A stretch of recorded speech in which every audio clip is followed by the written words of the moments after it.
सरदार वल्लभ भाई पटेल 150तम जन्म जयंती और एकता दिवस अवसर में एक पदयात्रा भद्रक जिला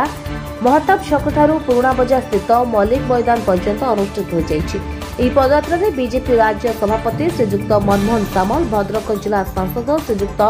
अभिमन्यु सेठी, भद्रक विधायक श्रीजुक्त सुतांशु शेखर महापात्र, भद्रक एसपी श्रीजुक्त मनोज राउत, भद्रक जिलापाल श्रीजुक्त दिलीप राउतराय सहित भद्रक जिलार अन्य वरिष्ठ पुलिस अधिकारी, स्कूल छात्र छात्री, कॉलेज छात्र छात्री मानक सह भद्रक बीजेपी दलर वरिष्ठ नेता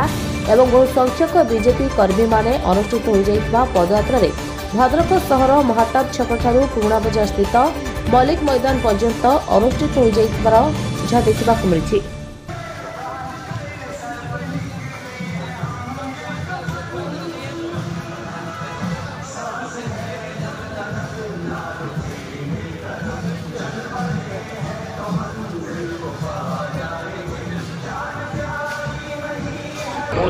देखो जिलापाल हिसाब से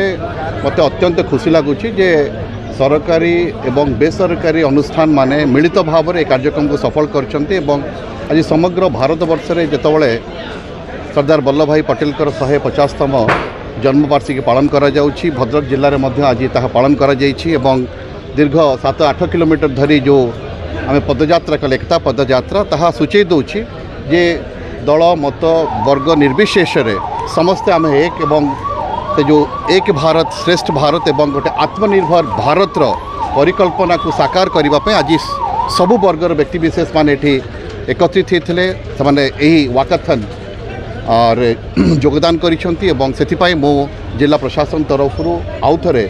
शुभेच्छा ज्ञापन करुच्ची। समस्त को जिलावासी को शुभेच्छा ज्ञापन करुच्ची एवं सरदार वल्लभ भाई पटेल जो चिंता नहीं भारतर स्वप्न देखी से स्वप्न निश्चित भाव से आज स्वर्ग में थिबा भितरे से आज खुशी पाउथिबे जे तांकर स्वप्नर भारत वर्तमान साकार होगा जाउछि। धन्यवाद। 150तम जन्म जयंती अवसर में आज आम भद्रक रे महताबकर जो प्रतिमूर्ति अच्छी से जगार मल्लिक मैदान पर्यंत 6 किलोमीटर रास्ता आम पदयात्रा कार्यक्रम थिला। आमे सरदार पटेल को स्मरण करने श्रद्धांजलि देवाई मन पकापी जी देशर एकता अखंडता सार्वभौमत्व को जे दृढ़ीकरण करते शक्तिशाली करते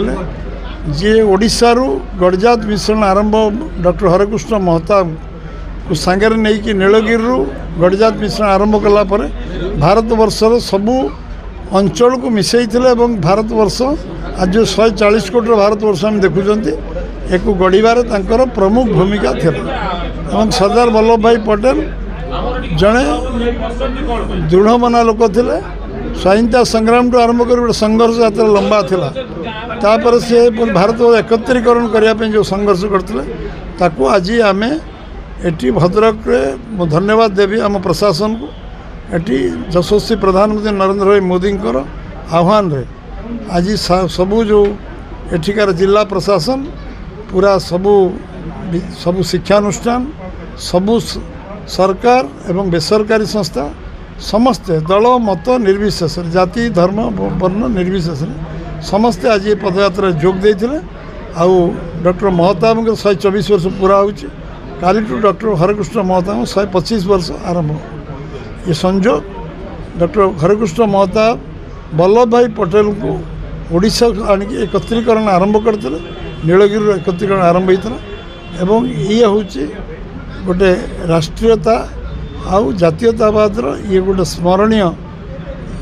दिन जो दिन आम समस्ते मन पकापी युव समाज जानिबा दरकार जे गोटे गोटे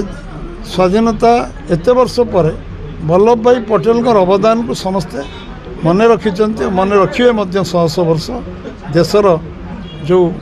स्वाभिमान देशर जो अस्मिता देश अस्मिता एवं आम एकता अखंडता। Bureau report Odisha news 18।